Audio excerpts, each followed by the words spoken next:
Happy Friday to you all. It's another edition of Locked On Royals on the Locked On Network, and maybe our most fun show so far. We're going to give some grades for Royals manager Matt Quatraro ahead of this LA Dodgers series, and we have our first guest to ever join us on Locked On Royals, former postseason hero Brandon Finnegan, and we'll wrap it up by looking ahead to tonight's matchup against the Dodgers and Saturday and Sunday. All of that coming up on Locked On Royals.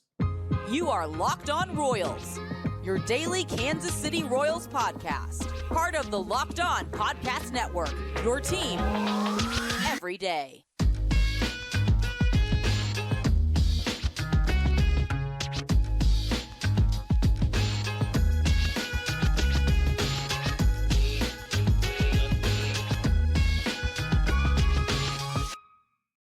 Well, first things first, thank you for making Locked On Royals your first listen every day. We are free and available on all podcast platforms, and be sure to check us out on YouTube. We'll have some live video for you because Locked On Royals is a part of the Locked On Podcast Network, your team every day. So very, very pumped for today's show because we have a postseason hero joining us here in about 10 minutes or so. That'll be Brandon Finnegan, who now pitches back in Kansas City, but for the independent team, Kansas City Monarchs.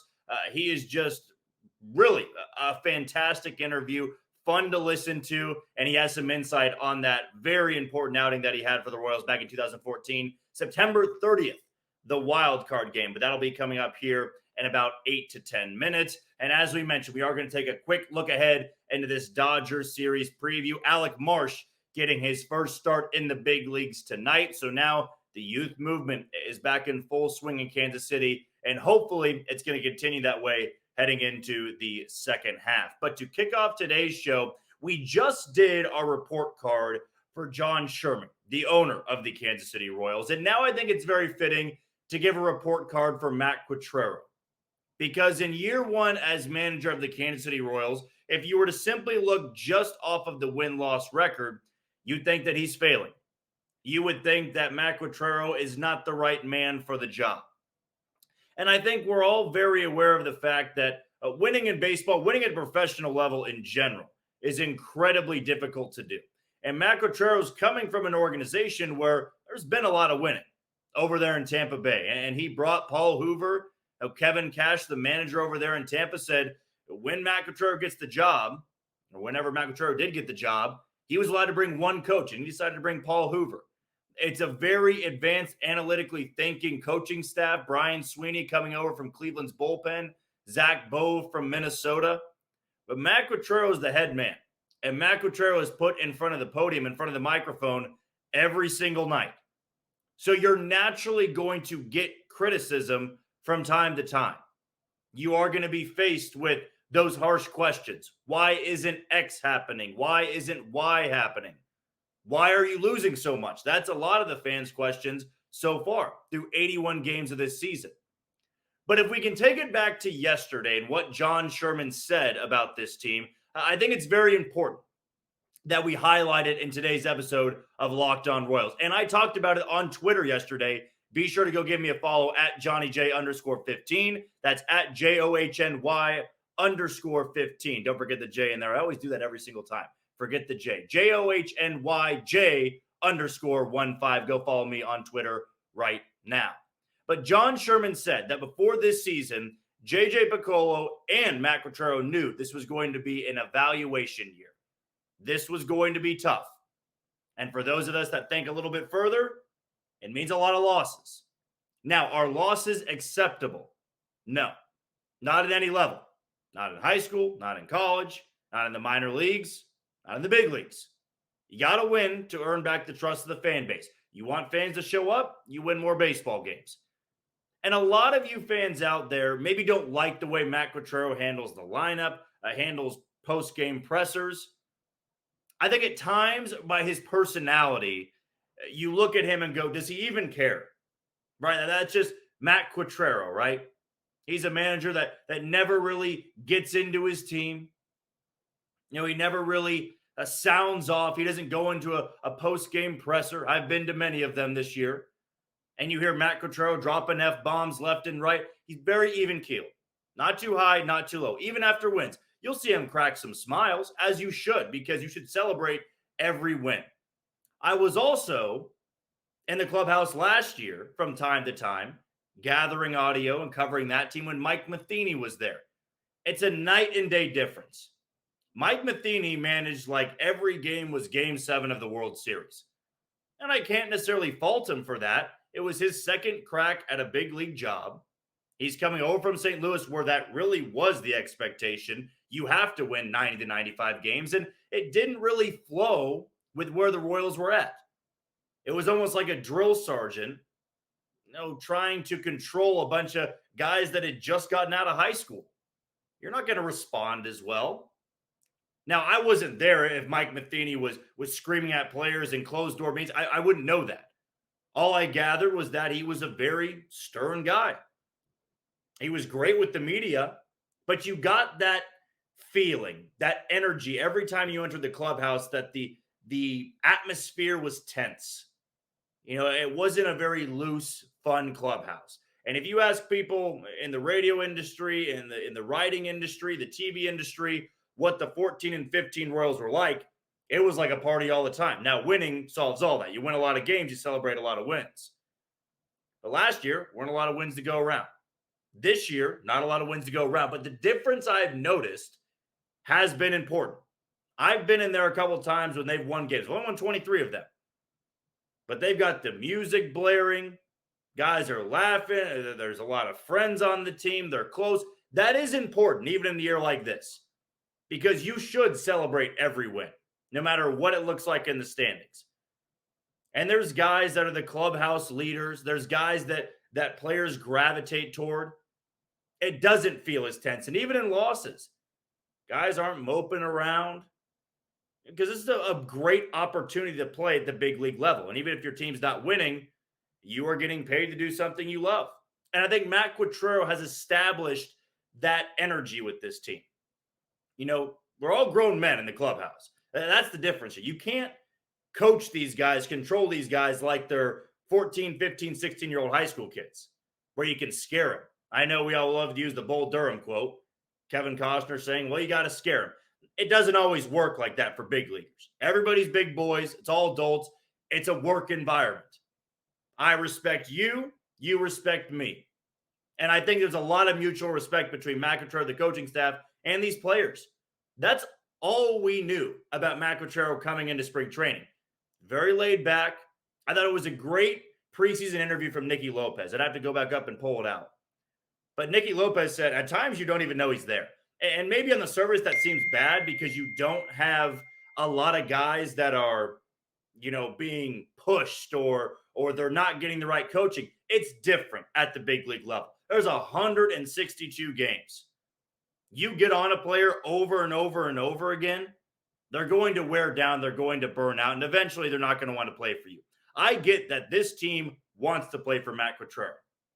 And yes, it's ugly right now, and I'm not making excuses for the losses. And believe me, there's been times I've questioned Matt Quatraro's decision, as we do with any manager. Bullpen decisions, lineup construction. Tonight, Bobby Witt Jr. sitting leadoff. We just had a show yesterday indicating that we didn't like that we don't want to see Bobby Witt Jr. at the top of the line. We want to see him at 3, not leading off, but Nick Prado's been struggling, and he's been striking out a lot. It's about adjusting, and he's adjusting with a lot of first and second year players. So as far as grades go, I think in how he set up this atmosphere, the clubhouse, I'm going to give it an A. I've been in that clubhouse. I've seen how these players react. It's a fun clubhouse. And you may not like that because they're losing, but I guarantee you, you want a team that's winning and they celebrate the wins. But when they're losing, they're not getting too low. They're dragging around. They're basically isolating themselves. You don't see a lot of isolating with this team. A lot of these guys are close, and that's important. You need to have guys that are close together and want to win together. It's what keeps teams together. And especially in seasons like this, look at how they celebrate walk-off wins like yesterday with Freddie Fermin. You celebrate every win like it's the most important thing you've done. That's important in a long season like this and when you're losing so much. So setting the environment, I give him an A. In terms of roster construction, lineup construction, so far I'll give him a C+ because there's been lineups I really like. There's been lineups I have not agreed with whatsoever. And I thought coming over from Tampa Bay, Boom. There's the analytical mind. He's going to know how to put guys in certain spots that make sense. At the same time, you put a guy in a spot in the lineup, it's that player's job to produce. It's that player's job to hit drive-in runners with runners in scoring position. It's that player's job to work the count, draw a walk, avoid the strikeout, all of that. And right now, a lot of guys are struggling, and he's dealing with that too. But I would like to see a different form of this roster. I don't want to see Bobby Witt Jr. leading off. I'd like to see Michael Garcia leading off. I don't want to see Salvador Perez in the 2-hole. I want to see Salvador Perez in the cleanup spot. And I know you got to mix and match a lot, but some of these guys don't have big enough platoon splits where you can adjust them so many times. If they're comfortable in a spot, you leave them there. And if they're hitting better and they're bottom of the lineup, they're not an everyday player, you got to leave them there. Maybe they don't need to be in the limelight. So lineup construction, C+. In terms of, I guess, a fiery, passionate sense, I can't even give a grade to that really because Matt Quatraro has been ejected one time this year. And I think it was disputing either a pitch clock or balls and strikes. He's even keeled. That's who he is. Ned Yost was a bit more rugged. Mike Matheny, more rugged. He's laid back. He's coming from an organization that's very laid back. And when you win, you're going to appreciate it. When you're losing, you don't. But let's just pump the brakes on year one of giving harsh grades. I saw the poll I tweeted out yesterday. You gave John Sherman a D and an F on the press conference. I'm going to tweet this out tomorrow. Matt Quatraro, what grade do you give him? And I really want to analyze it. How harsh are some of you? Because I think with the spot he took over, the team he took over, there was never really an 80-win team in there or even a 75-win team. This was probably going to be a 60 to 70-win team, and you're hoping for a strong second half so you can meet that threshold. But I almost think it's too early to hand out harsh grades. Almost like this is a practice run, a practice test. And maybe I shouldn't say that for a big league team that's had a losing season every single year since 2016.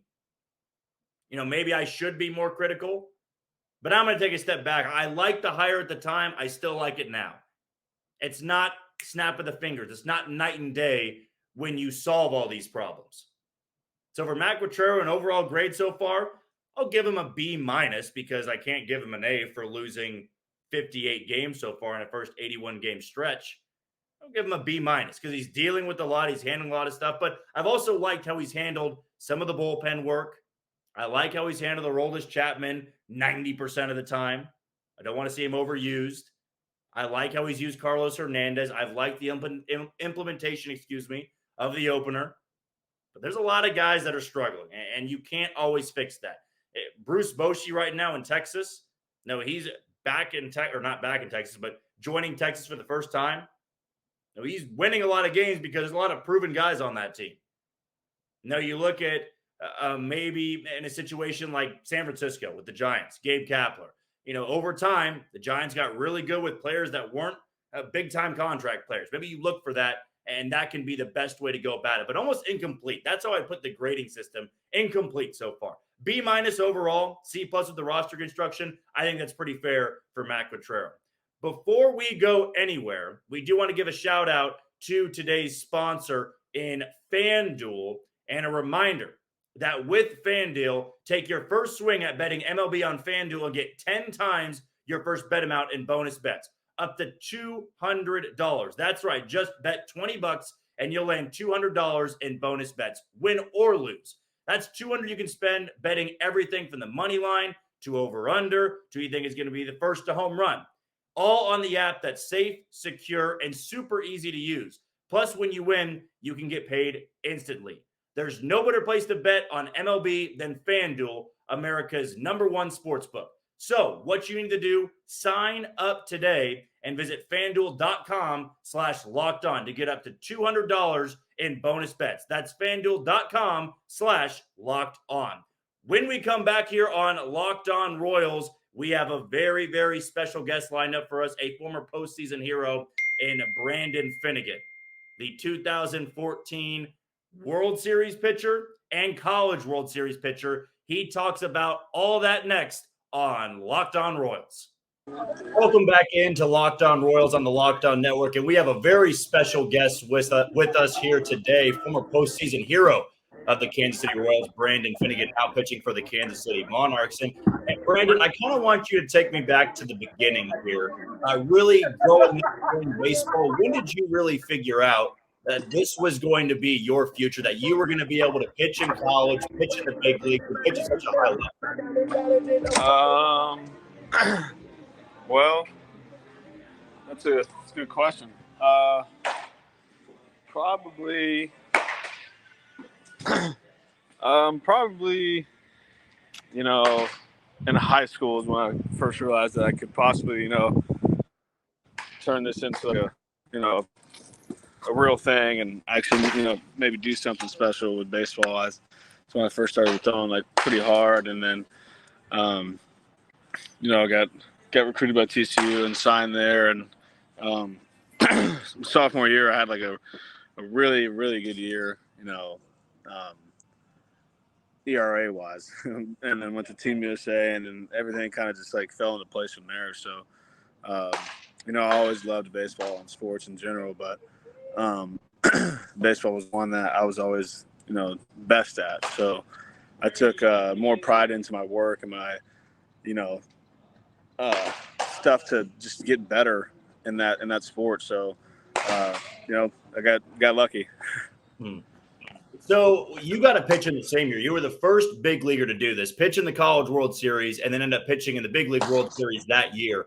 If you had to, I guess, get a feeling for it, what was more nerve-wracking for you, pitching in Omaha or getting to pitch in Kansas City and San Francisco in the World Series that same year? Probably Omaha. I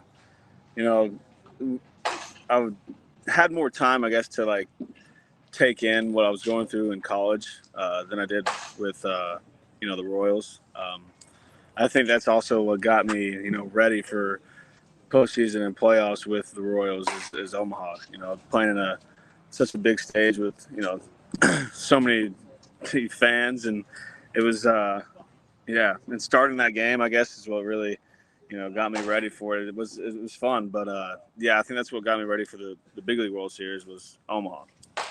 So when you were drafted by Kansas City back there in 2014, did you ever have the expectation that just after 13 outings, you're going to be pitching at the big league level? Well, they had kind of like told me their plan when I signed, and that was to go to high A, and if I threw well enough there, they'd send me to Double A, and then if they were still in contention and I was still throwing well, then they would call me up, and I kind of laughed at them. And I remember, George Brett and Jason Kendall sitting down in that meeting with me, and they were like, they're not joking. And I was like, oh, okay, well, I guess we'll see how it goes. And, everything fell into place. I just went to high, and, it was very, very, easy at the time. It was just like went out and threw strikes and got outs, and then went to Double A. And of course, that's where like more of your prospects are. And, I threw well there, and everything fell into place. Every single stone had to fall perfectly into place for any of this to happen. It did. And, they were still in a playoff push, and they called me up, and I happened to do exactly what they wanted me to do. And that's just, right place, right time. And Brandon, I think every Royals fan labels you as a postseason hero for that September 30th, 2014 wild card game. You having to pitch in extra innings. Kind of walk me through those final innings. Of course, as the guys like Wade Davis, Kelvin Herrera, they're getting into the game, and all of a sudden that bullpen's getting less and less crowded, and then you're out there. Walk me through those final innings, man. I mean, were the nerves racking up, or did you black out? I mean, what was that like? It was, it was intense. Of course, for the first few innings, we definitely thought we were probably going to be going home. I think the score was like 7-2 or something like that. And all of a sudden, the boys started just like stringing along some hits and started scoring some runs. And then we were like, okay, well, there's still a chance. And it got later on in the game, and like, all right, well, this could get interesting really quick. And of course, the big guns like Wade and Greg and Kelvin had gone out there and did their job and shoved. And then, I, being a starter pretty much my entire career, I could go multiple innings. So I guess that's kind of why they put me in the 10th. And I was like, man, they're going to put me in to lose this game. But no, I went out there and just like kind of just trusted that, all the work I'd put in from my entire life till then is what got me there. And just, it went well for me. And when you actually get out there on the mound, you have a completely sold out crowd around you. You're one of the last guys remaining in the bullpen, and you're pumping like 95, 96, 97. What's the adrenaline like in that moment when you're pitching in a playoff game for the first time? It's tough to describe, because that's just different. It's just a different life, than anything else. You go out there in a playoff environment, and everybody talks about how different playoffs is from a regular season game, and it's unbelievably different. Regular season games, of course, you still pack house, but like fans know that game doesn't mean as much as a postseason game, and every pitch matters. So when you got 40,000+ people on their feet and cheering, and you can definitely hear them, but it's just one of those things where you have to go out there and kind of lock up the crowd and just go out there and just do what you can to get the job done. Last couple questions for you, Brandon. We appreciate your time here on Locked On Royals. What was the first thing you remember somebody saying to you in the dugout after you pitched that 1-2-3 in the 10th? Was there a certain player or coach that came up to you and said something you remember? I remember James Shields grabbed me by my jersey when I came in and just looked me dead in the face, and he's like, I won't use the words he used, but it was along the line of, "That a baby, keep effing going, just stay locked in." And I was just like, all right. So I went and sat down and did the rest of my routine for in between innings, and and it's just, I guess you can call it history, but it's not really history. But it's just, yeah. He when I came in, he grabbed me by the jersey and just made sure that I knew that he knew I did my job, and he wanted me to keep going and just give it everything I got. At what point in that outing did you really feel like you settled in? Was it after the first couple pitches? Was it after the first out, the first strikeout? Yeah, usually once I throw the first strike, I feel settled in, and it's a little bit tougher in games like that because it being playoffs and stuff like that. But I think once I got the first out, I was like, all right, I'm good to go. And now you're back in Kansas City. You're pitching for the Monarchs. You're having a great season. What's it been like for you to, of course, not return exactly back to where you were with the Royals over there in Missouri, but to pitching in KCK for the Monarchs? What's the experience been like for you?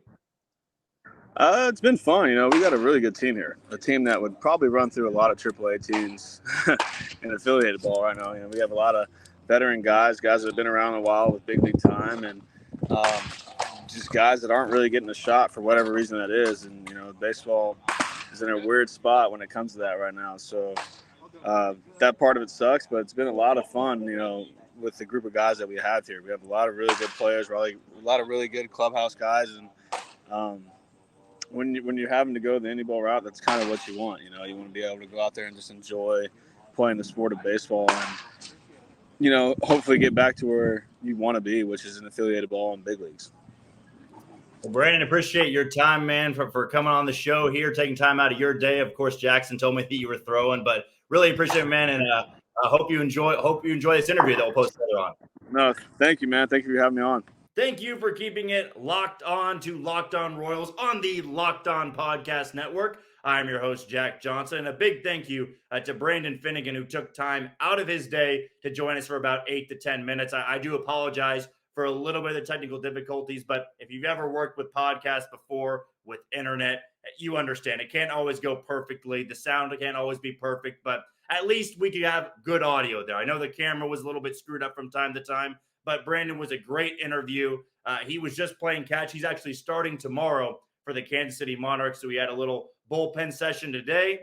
Came up, he started the interview in the locker room, the clubhouse, where it's pretty loud there, and then he was able to move outside and we get a little bit better audio there. But I really do appreciate Brandon doing that, because not everybody's going to say yes to coming onto a show, coming onto a podcast, and especially for a podcast for a team that traded them away after that magical first season he had in Kansas City. But I love being able to sit down with him, and hopefully down the line, we can always have him on for another interview.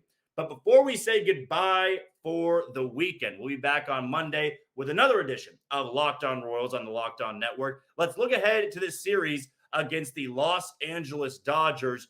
Not an NL West frontrunner, surprisingly, but do not get it twisted. This is an absolutely loaded lineup. Unbelievably loaded. They've got 3 guys that are going to be starting in the All-Star game. You have a superstar in Mookie Betts. You have a superstar in Freddie Freeman. You have a superstar in JD Martinez. It never ends. It's a team that spends a lot of money. They get the high-priced talent, and they're likely going to be back in the running this offseason with maybe the biggest free agent we've ever seen in Shohei Ohtani. Will he just walk down the road over to Dodger Stadium from Angel Stadium? I guess for the rest of baseball, we hope that's not the case because Shohei Ohtani and the Dodgers would pretty much be unfair at that point. That would be even fake for a video game. That'd be fake on MLB The Show. But the Dodgers, they've never had a shortage of talent. And this weekend, if you're going to go out to the game, you can see a lot of that talent on the field. I'll actually be out there on Saturday just to enjoy it from a spectator's view. But I want to go out there, see Daniel Lynch pitch, face this Dodgers lineup, and see what you can get from him. Daniel Lynch actually started against the Dodgers last year at Kauffman Stadium and had 5 shutout innings, maneuvering out a lot of tough jams, including one I vividly remember, bases loaded, nobody out, and found a way to get out of that. But it's a young group starting for the Royals this weekend. You've got Alec Marsh making his major league debut tonight. That'll be coming up here in about an hour or so. Then you get Daniel Lynch on Saturday, and Brady Singer. Can he build off 6 shutout innings against Cleveland on Sunday against Tony Gonsolin of the LA Dodgers? I guess Royals fans will hope so, but this is the series to me you want to go out to. If you're contemplating whether you want to go out to Kauffman Stadium, this is the one to do it. Interleague matchups. I know the schedule's different now where you get to play everybody, but it's the Dodgers coming to Kansas City, and you got all the pitching matchups you want. You get a rookie making his debut, you get Daniel Lynch on the bump, and you get Brady Singer on the bump. Guys need to prove themselves. As far as the offense, I would say this is going to be another tough series for Kansas City coming off of that series in Cleveland, or against Cleveland, excuse me. Cleveland always going to have that number against Kansas City. It feels like they're always going to be able to stifle Royals hitters, but it's not going to get any easier when facing the Dodgers. Now, they have not listed a starter yet for Saturday, but when looking at the rest of the starters on the weekend, you do get Tony Gonsolin on Sunday. He was fantastic last year for the Dodgers, and he's really a guy that I would imagine if I'm putting money down, of course, FanDuel, the sponsor of the show today, if I'm putting money down on it, I'd probably put it at 2.5 runs against this Royals lineup, and I'd likely take the under. Bobby Miller, the 24-year-old, is getting the start tonight for the Dodgers against Alec Marsh. 4.13 ERA, 32 Ks and 31 Ks, and 32 2/3 innings for Bobby Miller and the Dodgers rotation. One more stat to point out for tonight with Alec Marsh and Dodgers facing a rookie pitcher for the first time. What have the Dodgers done when facing a kid making his major league debut? Going back to 2017, the Los Angeles Dodgers have not lost to a rookie pitcher. And the ERA of that rookie pitcher has a sum average of 9+. 9+ for the ERA. So Alec Marsh has his work cut out for him tonight against a very, very dangerous Dodgers lineup. And before we say goodbye once again for the weekend, let's give you a rundown of the lineups tonight for the Kansas City Royals and the Los Angeles Dodgers. First, for the visiting LA Dodgers, Mookie Betts will be leading off and playing second base. Freddie Freeman will be batting second and playing first. It'll be Will Smith doing the catching and batting third. Max Muncy will be over the hot corner at third. He's doing cleanup. JD Martinez will be DHing and hitting in the 5th spot. David Peralta will be hitting 6th. He's in left field. Jason Hayward, who's had a resurgence with the Dodgers, he'll hit 7th to play right field. It'll be James Outman, who's been a surprise for the Dodgers this year, batting 8th and playing center field. And Miguel Rojas rounding it off, batting 9th and playing shortstop. As for the Kansas City Royals, leading off and playing shortstop, it'll be Bobby Witt Jr., batting second and in left field, MJ Melendez. Batting third and DHing, it'll be Salvador Perez. Batting fourth and doing the cleanup over the hot corner, Michael Garcia. Batting fifth at first base, after being bumped from the leadoff spot, it'll be Nick Prado. Batting sixth, the walk-off hero from yesterday, and was talked about on our show yesterday on Locked On Royals, will be Freddie Freeman Catching and batting 6th, batting 7th in center field, it'll be Kyle Isbell batting 8th. And playing right field, who's been on a recent tear of late over his last 7 games, it will be Drew Waters. And rounding it out, batting 9th, playing second base, will be Nicky Lopez. We want to thank you for tuning in to our first week of Locked On Royals, and can't wait to keep this going all season long. Even if you're tired of watching a team lose, I hope you'll be enthused and excited to watch me talk about this team possibilities and what we can expect heading into the All-Star break. But until then, you take it easy, Kansas City.